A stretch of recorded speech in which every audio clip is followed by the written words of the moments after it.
Hello there, wrestling fans. It's the ROB coming at you with another edition of Rob's Rockin' Wrestling.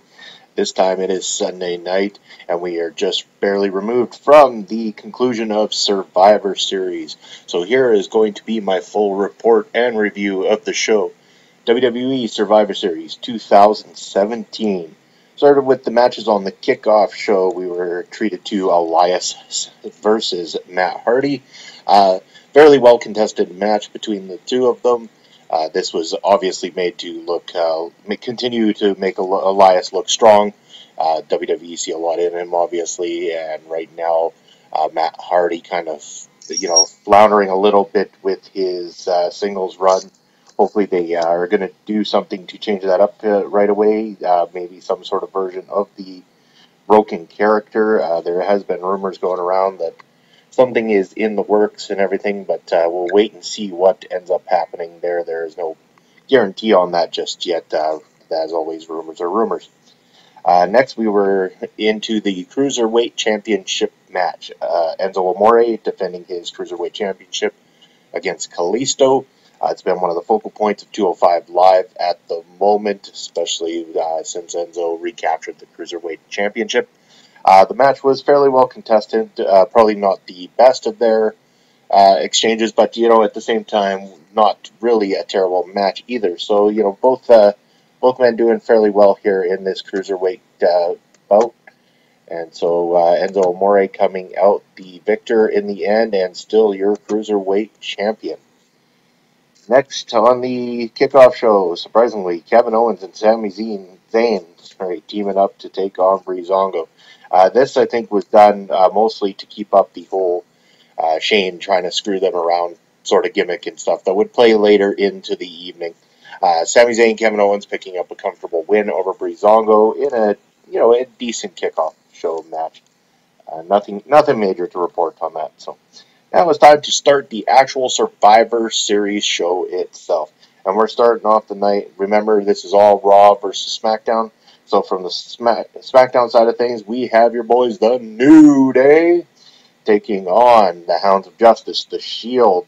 So yes, this match, a little bit of a slow burn at the beginning. Wasn't too sure where it was going and everything like that. But once it really started to pick up, it really picked up. And this ended up being, as predicted, one of the strongest matches of the entire card. No surprises there. All six guys involved, very, very great competitors, able to pull off quite an outstanding match, very epic in so many ways. So yes, the crowd hot and into this one. The Shield picking up the win over the New Day, but definitely nobody looking weak in the process. Up next is our first of two classic Survivor Series elimination matches. This one, the women's side. So I'm going to go through the order of how everybody was taken out of this particular match. First off, Bayley knocked Becky out for Team SmackDown. Tamina then took out Bayley for Team Raw. Nia was eliminated from there.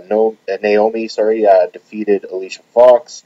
Sasha then defeated Naomi. Asuka then defeated Carmella. Natalya defeated Sasha out of the match. Asuka defeated Tamina. Then Asuka defeated Natalya and became the sole survivor. So yes, they used this opportunity to build Asuka up strong the way that she was done in NXT. The streak continues, and yes, definitely making Asuka look a lot more powerful, a lot more badass in doing so. So kudos to WWE for this one. Kudos to the women involved. Good match, especially having to follow up the Shield and the New Day. I mean, that's not an easy task to follow up by any means. Next, we have Baron Corbin and The Miz. A decently contested matchup. Nothing that anybody's going to, go begging for more of necessarily, but it was done really well. Baron Corbin picking up the win in this particular encounter.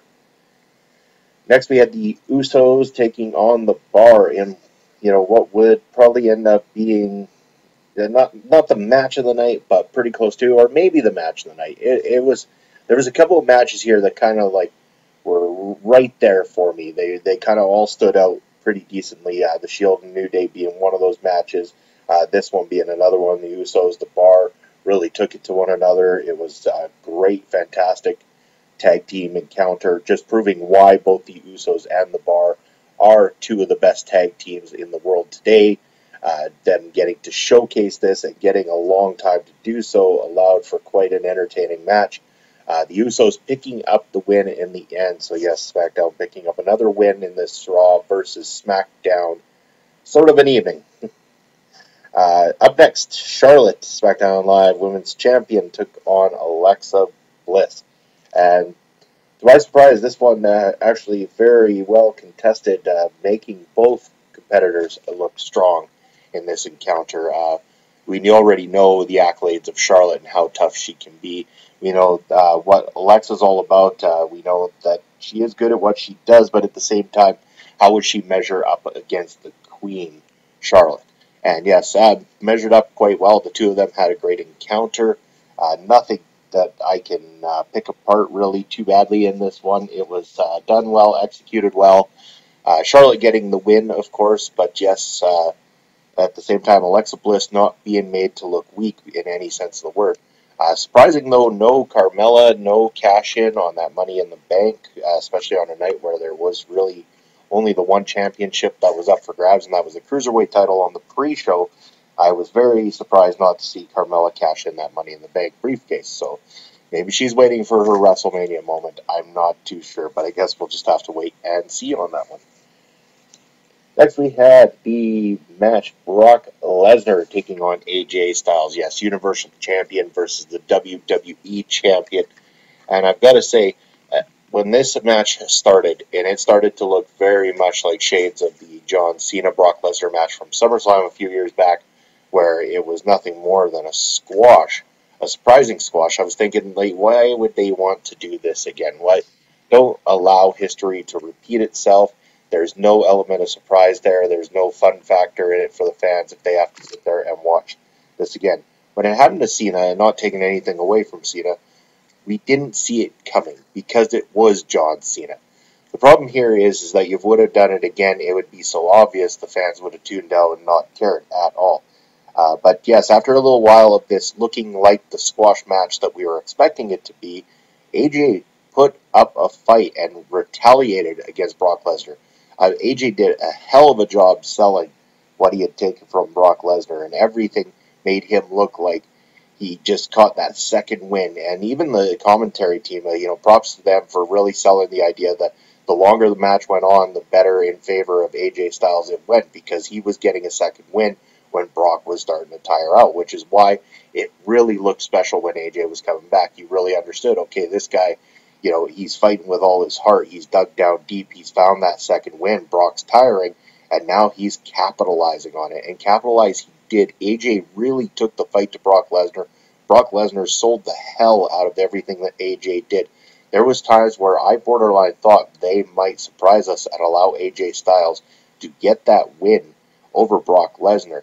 They didn't end up going that way in the end. Brock Lesnar ends up picking up the win over AJ Styles, but such a strongly contested match. I've got to say, this one, borderline, if not, is my match of the night for Survivor Series. But because it was so shocking, it also was one of the best matches I've seen Brock Lesnar compete in one-on-one. One-on-one Brock Lesnar match is one of the best I've seen since his early days, especially since, his times with, Kurt Angle and stuff like that back in the day. This ranks up there among those. It was no Kurt Angle and Brock Lesnar from back in the day, but considering, the time and everything, this match was right up there for one of the Brock Lesnar classics, and it just goes to prove one thing. AJ Styles is what he says he is, and that is phenomenal. And the guy could get in there and he could wrestle with a mop and bucket, and I'm sure it would be entertaining and it would look good at the same time. Not that I want to see AJ Styles wrestle with a mop and bucket, but you know where I'm going with this. AJ Styles is every bit what they say he is, the greatest in-ring performer of this generation. The phenomenal one. He is all those things and more. He is a very special talent that, is once in a lifetime, and it was a fantastic joy to get to see this particular match and get to see what him and Brock Lesnar could do inside that ring together. it brought new life to Brock Lesnar and was very, very good. The main event of the evening, yes, we were all tied up, three apiece, SmackDown and Raw. So who would get the big win? Who would get the men's Classic Survivor Series win on this night? So yes, this match was quite lengthy, went quite the distance, not making anybody look too weak in the process. So even through eliminations, none of these guys were made to look weak, especially in the way that it was done.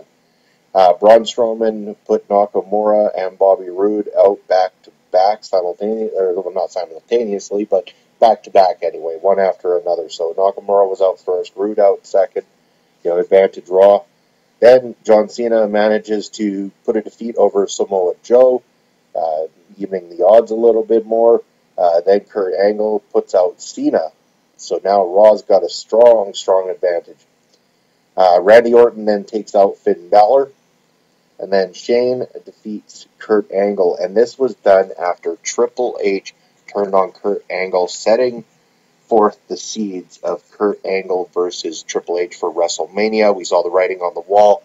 They really went through with it. Triple H hitting the pedigree on Kurt Angle and allowing for Team SmackDown to put Kurt Angle out of the match. So Shane getting that win even though he's on his own. And then as Braun Strowman looks confused about what he has just witnessed. He is witnessing what he thinks to be Triple H, Shane McMahon alliance, and then Triple H hits the pedigree on Shane McMahon, takes the win, Triple H taking all the glory in good old classic Triple H form. Braun Strowman, Triple H, the survivors for Team Raw. They stand tall. Triple H is raising the hand of Braun Strowman. Until Braun Strowman snaps, he puts Triple H into a corner, wraps his hand around him, and tells him, if you ever cross me again, you will never play the game again. And that's when Braun Strowman turns around. Triple H tries to hit him. Big mistake. Braun Strowman hits Triple H with a couple of running power bombs, lays him out. Braun, as always, the last man standing in any situation. So there you have it, folks. That was WWE Survivor Series. Was it quite as exciting as, say, NXT TakeOver War Games? I'm going to have to say not quite there. NXT TakeOver War Games was, a delight from start to finish, and everything I wanted it to be. Survivor Series, I can't take away any points. There was nothing really necessarily wrong with it. The pre-show matches weren't maybe as strong as some other pre-show matches have been in recent times, but again, they're pre-show matches. What can you say? They're usually there just to kind of get things kicked off and entertain the crowds a little bit, and they did exactly what they were supposed to do. Miz and Baron Corbin wasn't exactly, my favorite match by any means, not just because Baron Corbin won or anything, so don't get that impression. I actually like both Baron Corbin and The Miz. So it was a surprising finish, which was good, but at the same time, it just wasn't quite the match I was hoping it would be.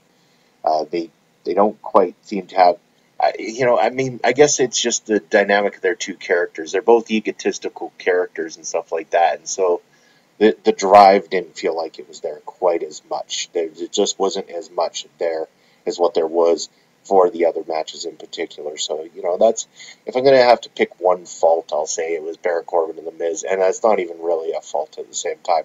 This Survivor Series, definitely better than many I've seen recently and stuff like that. So, a very strong Survivor Series event nonetheless. So, definitely kudos to WWE for delivering a great weekend of wrestling action, both with NXT TakeOver War Games and the Survivor Series. So what do you think of Survivor Series? Let me know in the comments below, and make sure to subscribe to my YouTube channel. And aside from that, hopefully you're tuning into Monday Night Raw tonight, Tuesday Night SmackDown tomorrow, NXT on Wednesday. I will be back with reviews of those shows throughout the week here as well. Keep tuning in to Rob's Rockin' Wrestling. Share this video as much as possible, and I appreciate it. Have yourselves a fantastic day.